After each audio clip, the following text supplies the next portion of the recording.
ఎన్నికలల్లో పోటీ చేసే లీడర్లు గెలుస్తే అది చేస్తాం ఇది చేస్తామని మస్తు హామీలు ఇస్తుంటారు. కానీ గెలిచినాక వాళ్ళ పదవీ కాలం అయిపోయే వరకు దాంట్లోకించి సగం పనులు కూడా చెయ్యనోళ్ళు మస్తు మంది ఉంటారు.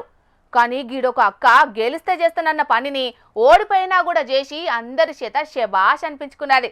మరి ఆమె ఏం చేసింది, ఏం కథ పురాగాడుచుకుందాం పాండ్రి. ఈ బోరుబండిని చూడంగానే మీకు ముచ్చటేందో కొంతవరకు అర్థమయ్యే ఉండాలి. ఎస్, మీరు అనుకున్నది నిజమే.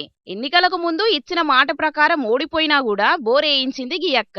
పేరు బండి విజయలక్ష్మి. కుమరం భీం ఆసిఫాబాద్ జిల్లా కౌటాల మండలం కనికి ఊరు ఈమెది. మొన్నట్ల జరిగిన గ్రామ పంచాయతీ ఎన్నికల్లా ఏ పార్టీ మద్దతు లేకుండా సర్పంచ్గా బరిలో నిలిచింది. సర్పంచ్గా గెలిపిస్తే హనుమాన్ గుడి దగ్గర బోరేయిస్తానని మాటిచ్చిందంట. కాకుంటే ఆమెకు ఆ ఊరి ప్రథమ పౌరురాలయ్యే భాగ్యం దక్కలేదు. గదేనుల్లా పోటీ చేసినా ఓడిపోయిందన్నట్టు. ఆమె సర్పంచ్గా గెలవకున్నా ఆమె ఎన్నికలకు ముందు ఇచ్చిన హామీని మాత్రం మరవలేదు. అన్న మాట ప్రకారం బోరేయించి చూపెట్టింది. నేను బండి విజయలక్ష్మి కనికి గ్రామ పంచాయతీ ఎన్నికల్లో సర్పంచ్ అభ్యర్థిగా పోటీ చేశాను. సో నేను గెలిస్తే హనుమాన్ టెంపుల్ వద్ద నా సొంత డబ్బులతో బోర్ వేపిస్తానని హామీ ఇచ్చాను.